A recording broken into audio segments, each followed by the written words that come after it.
जय हिंद दर्शकों, बहुत बहुत स्वागत है आप सभी का। आप देख रहे हैं लोकनायक समाचार। मैं हूं वासिल खान अलीफ और इस वक्त हमारे साथ मौजूद हैं पूर्व महामंत्री समाजवादी पार्टी उत्तर प्रदेश श्री चौधरी मज़ाहिर हसन राणा एडवोकेट साहब। बहुत बहुत स्वागत है राणा जी आपका हमारे चैनल पर। आप लोग का भी बहुत बहुत धन्यवाद, शुक्रिया तमाम साथियों का। जी राणा जी, पहला सवाल मेरा है कि राजस्थान के मुख्यमंत्री अशोक गहलोत जी ने अभी हाल ही में एक इंटरव्यू दिया। उस इंटरव्यू में उन्होंने सचिन पायलट को बार बार गद्दार कह करके संबोधित किया है। तो इस बारे में आपका क्या कहना है? इतना उनको बार बार इस तरह से अपमानित किया जा रहा है। वासिल साहब, पहले तो मेरा ये कोई टॉपिक नहीं है, वो पार्टी का मामला, उनकी पार्टी का मामला है। कौन किसको गद्दार बोलता है, कौन किसको गद्दार नहीं बोलता है।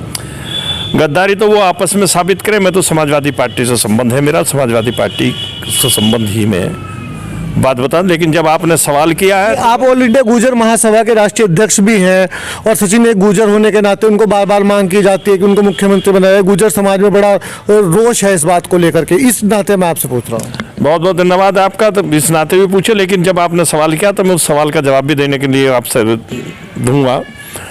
मेरा सिर्फ ये कहना है कि कांग्रेस पार्टी के अंदर अगर इस तरीके की फूट ना होती तो कांग्रेस पार्टी का आज ये हाल ना होता।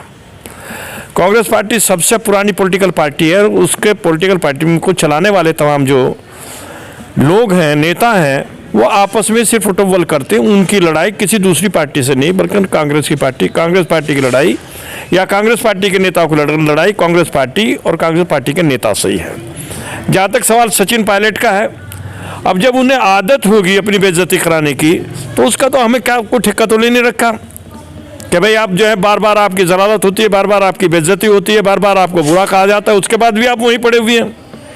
हमने तो इससे पहले भी कहा था आपसे, एक बार बात हुई थी कि अगर उन्हें इज्जत और आबरू अपनी इतनी प्यारी है तो हम दावत देते हैं समाजवादी पार्टी के अंदर।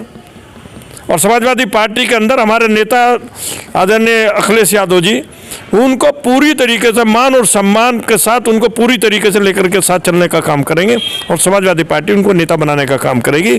उनको कोई ऐसे अपशब्द किसी की हिम्मत नहीं होगी कि जो उनको गद्दार करने का काम करते हैं।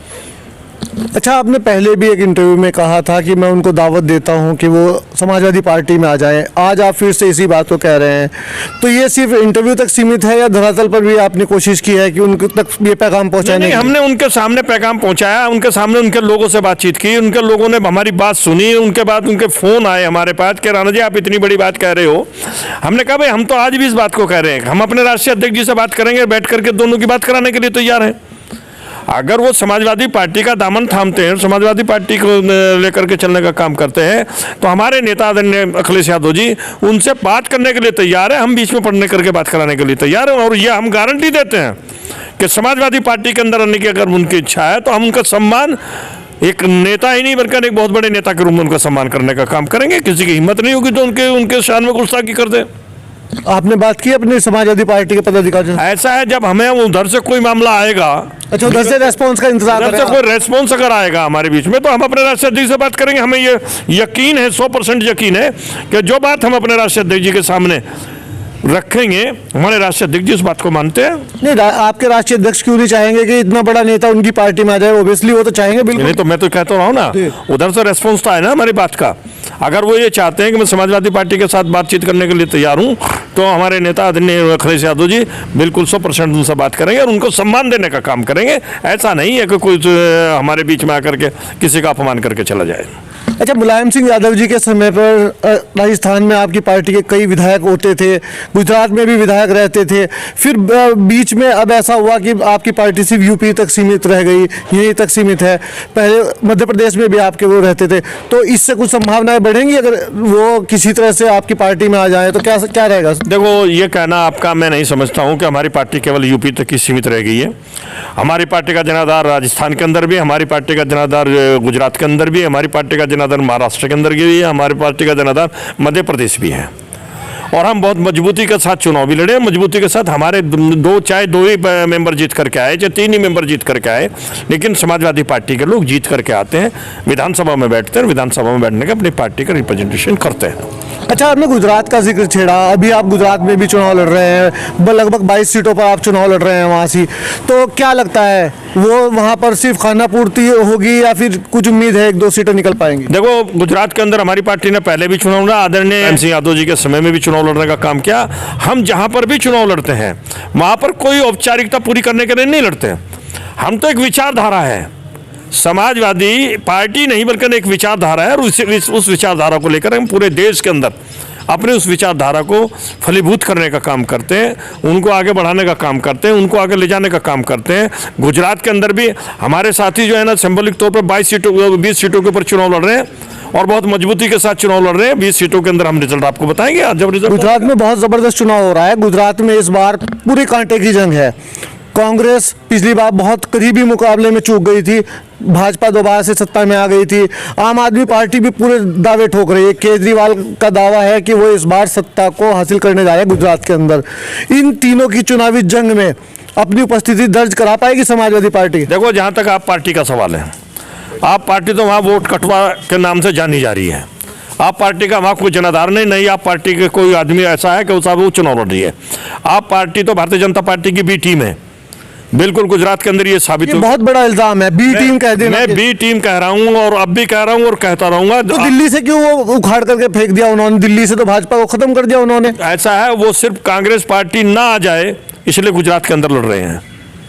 कांग्रेस पार्टी ना जाए इसलिए गुजरात के अंदर लड़ रहे हैं। मतलब ये वोट कटवा है। वोट कटवा है, और क्या नाम, आप पार्टी जो है गुजरात के अंदर वही रोल अदा कर रही है जो वोट कटवा रोल अदा करते हैं। और अच्छा, गुजरात के अंदर उनका कुछ नहीं उठने वाला है। जहाँ तक हमारी पार्टी के 20 साथियों का चुनाव लड़ने का सवाल है, हम उन्हीं सीटों के ऊपर चुनाव लड़ रहे हैं। उन्हीं सीटों तक हम केंद्रित कर रहे हैं इस चुनाव को, कि जो सीटें हमारे लोग जहाँ पर बैठे हुए हैं, जहाँ हमारी पार्टी मजबूत है, हम मजबूत सीटों पर ही चुनाव लड़ रहे हैं। हम किसी औपचारिकता नहीं पूरी कर रहे हैं वहाँ, ना ही हमने औपचारिकता निभाने की कोई ज़रूरत है। हमारी पार्टी जहाँ 20 सीटों के ऊपर मजबूत है, वहाँ हमारा वोट है, यूपी का वोट है, बिहार का वोट है। अच्छा, जहाँ उम्मीद है वहीं चुनाव लड़ रहे हैं। वही चुनाव लड़ रहे हैं। अच्छा, वापस उसी पर आते हैं। आपने कहा कि आम आदमी पार्टी बी टीम है भारतीय जनता पार्टी की, वोट कटवा है। उन्होंने तो पंजाब से भी खत्म कर दिया। पंजाब में भी तो सरकार ऐसा है, देखो, पंजाब के अंदर बनती कांग्रेस पार्टी की सरकार रोक दी उन्होंने। अपनी तो बना ली ना, दूसरे की ना। भारतीय जनता पार्टी आज पूरे देश के अंदर एक नाटक ये कर रही है, अगर मैं नहीं तो कांग्रेस नहीं, या कोई सेकुलर पार्टी नहीं जो सेकुलरिज्म की बात करती हो, उस पार्टी को हटाना मकसद है इनका। पार्टी को अपनी सरकार बनाना ना बनाना नहीं है। अब मान लिया दिल्ली के अंदर है, और दिल्ली के अंदर जिस तरीके के काम हो रहे हैं, भारतीय जनता पार्टी भी उतना नहीं कर सकती जितना क्या नाम ये वो कर रही है। आदमी कर रहे हैं। कौन से काम ऐसे? भाई, सारे जितने वहाँ पर सांप्रदायिक दंगे हुए, एक का मुझे बता दो। तो इन्वॉल्वमेंट तो नहीं रहा आम आदमी पार्टी का। आम आदमी पार्टी का इन्वॉल्वमेंट कैसे रहेगा जब आपकी सरकार है, और आपके सरकार के अंदर सरकार तो ना खाना पूर्ति के लिए वहाँ एलजी का शासन है। मैं दूसरी बात क्या नाम, अगर खाना पूर्ति की सरकार है आपके, तो आपने क्यों नहीं उसके ऊपर बोले? अगर आपकी खाना पूर्ति की सरकार है और आपकी सरकार में दंगे करा रही, एलजी करा रही है, जो भी कुछ करा रही है, एमसी करा रही है झगड़े, या भारतीय जनता पार्टी सरकार के झगड़े करा रही है, तो आपके मुंह में दही क्यों जम? आम आदमी पार्टी ने एक कमेटी का गठन किया था, 400 पन्नों की रिपोर्ट लगी है। उस रिपोर्ट में पुलिस का इन्वॉल्वमेंट आया है, जो लोग दोषी थे उनका नाम आया है। रिपोर्ट बिल्कुल वो जब जमा भी की गई है हाई कोर्ट में। क्या हुआ उसमें? क्या राहत मिली उन लोगों को जो मारे गए? क्या राहत मिली जिनके मकान ढाए गए? क्या राहत मिली जिनके ऊपर बुलडोजर चलाया गया? तो आपका आरोप है कि आम आदमी पार्टी पक्षपात की राजनीति करती है। 100% पक्षपात की राजनीति करती है आम आदमी पार्टी। दिल्ली के अंदर ये देख चुके हैं, और गुजरात में भी वो इसी वजह से गई है। गुजरात में तो केजरीवाल ने खुद कहा। और दूसरी बात बता दूं मैं आपको, दूसरी बात, पंजाब के अंदर सरकार बनी 200 साल 150 साल से, जहां पर वहां पर गुजर समुदाय के लोग बैठे हुए थे, डेरा लगाए हुए थे, बैठे हुए। किसी पार्टी ने, चाहे वो अकाली दल की सरकार बनी हो, चाहे कांग्रेस पार्टी की सरकार बनी हो, या भारतीय जनता पार्टी से मिली जुली सरकार बनी हो, गुजर समुदाय के लोग वो बैठे हुए थे, कोई 150 साल से, कोई 200 साल से, कोई 300 साल से। जब आम आदमी पार्टी वोट मांगने के लिए गई तो उन्होंने कहा कि हम जो है गरीब मजलूम दस्तकार बुनकरों की लड़ाई लड़ने के लिए सरकार बनाना चाहते हैं। आम आदमी ने उनको सबको ने वोट देकर के सरकार बनवाने का काम किया है, और सरकार के 7 महीने के अंदर अंदर ही डेरों के ऊपर बुलडोजर चल गए। ये काम करती है आम आदमी पार्टी ने। ऐसा हुआ है? पंजाब के अंदर डेरे पर बुलडोजर चल दिए, सामान सब उठा ले गए हैं।